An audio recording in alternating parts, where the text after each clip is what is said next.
નવસારી શહેરના વિજલપુર વિસ્તારમાં ભારે વરસાદ બાદ ફરી એકવાર જળબંબાકારની સ્થિતિ સર્જાઈ। વિઠ્ઠલ મંદિર વિસ્તારના રસ્તાઓ, રહેણાંક મકાનો, દુકાનોમાં વરસાદી પાણી ઘૂસી જતા સ્થાનિકોને ભારે હાલાકીનો સામનો કરવો પડ્યો તો ઘરોમાં પાણી ભરાતા લોકોને મુશ્કેલી પડી, જ્યારે દુકાનોમાં પાણી ઘૂસતા વેપારીઓને નુકસાનની ભીતિ સતાવી રહી છે। જ્યારે વરસાદી પાણીના નિકાલની યોગ્ય વ્યવસ્થા ન હોવાને લઈને સ્થાનિકોમાં પણ મહાનગરપાલિકા સામે ભારે રોષ જોવા મળ્યો હતો।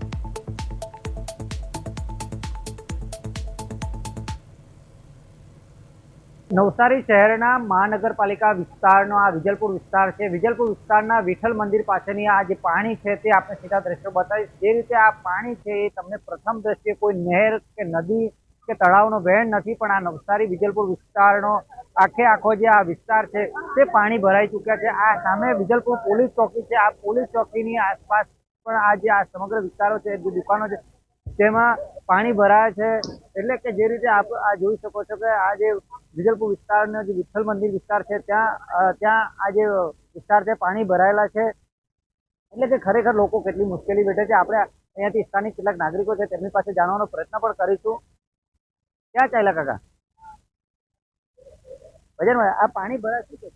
અરે યાર, બહુ તકલીફમાં છીએ। ઘણા સમયથી આ પ્રોબ્લેમ ઊભા થાય છે। પાણી નિકાલ માટે મહાનગરપાલિકા કરે છે?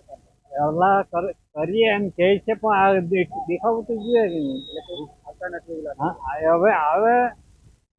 હવે કરે છે, પણ તે નિકાલ એકદમ પરફેક્ટ જે થવો જોઈએ ને તે નથી થતો। એટલે કે જે રીતે નવસારી મહાનગરપાલિકા દ્વારા જે પાણીનો નિકાલ કરવો જોઈએ તે પાણીનો નિકાલ નથી થતો, તેને લઈને આ જે લોકો છે તે એનો ભોગ બની રહ્યા છે। આ જે વિસ્તાર છે, જે પાણી છે તે પાણીમાં ગરકાવ થઈ ચૂક્યો છે। આપણી સાથે આ બીજા સ્થાનિક ભાઈ પણ છે, એમની સાથે પણ જાણવાનો પ્રયત્ન કરીશું। કાકા, તમારી દુકાન સુધી પણ પાણી આવી ગયા છે, શું કહેશે બાબતે? કેટલા વર્ષોથી આ પ્રોબ્લેમ છે? આ વર્ષે વધારે પ્રોબ્લેમ છે। દર વખતે તો પાણી આવે નીકળી જાય છે, પણ આ વર્ષે રોજે રોજ એવી રીતે પાણી ભર્યો રહી છે તો બધા દુકાનવાળા ધંધો કેવી રીતે કરે? દુકાનમાં પાણી ભરાઈ જાય રોજે રોજ તો કેટલા પરેશાન થતા છે। ગલી મોહલ્લાના અંદર પાણી ભરેલો છે, આ પાણી નીકળતો જ નથી છે। એનો કારણ છે જો પેલા રેલવે ફાટક પર જો ગરનાળો છે એ ગરનાળો બંધ કરી મૂક્યો અને એમાં નાના પાઇપ મૂકી દીધા, એના કારણે આ પાણી રોજે રોજ ભરાવતો છે। અને હજુ તો વરસાદની શરૂઆત છે, 4 મહિના વરસાદના છે, તો એવી રીતે પાણી રોજે ભરાય તો બધા દુકાનવાળાના 20-20 હજાર રૂપિયા કોઈનો ભાડો છે, તો કેવી રીતે એ લોકો ધંધો કરે છે? કેટલો નુકસાન થાય છે? રોજે રોજ દુકાનમાંથી પાણી કાઢવાનો એટલો માલ મટીરિયલ કેટલો નુકસાન થાય છે। તો અહીંયાની નગરપાલિકાને જાણ કરું છું કે એના ઉપર નજર આપે। આ પોલીસ ચોકી છે, પોલીસ ચોકીના હામામે અમે પાણીથી રોજે રોજ દુકાનમાં પ્રવેશ કરવાના તો કેવી રીતે કરવાના છે? જે રીતે વરસાદના પાણી જે ભરાયા છે તેને લઈને લોકોના નવસારી મહાનગરપાલિકા સામે સવાલો છે। જે રેલવે બ્રિજ છે, રેલવે ફાટક છે, એની બાજુમાં ગરનાળું આવેલું છે, એ પાણીનો જે કાયમી નિકાલ હતો એ પાણીના નિકાલમાં ક્યાંક ને ક્યાંક જે અવરોધ ઉભો થયો હોય તેને લઈને આ વિસ્તારમાં છે તે પાણી ભરાય છે।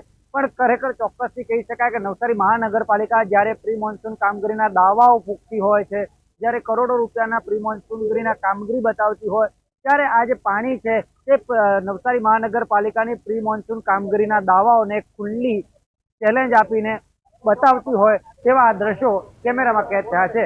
ભરત દેસાઈ, પ્રદેશ 24 ન્યૂઝ, નવસારી।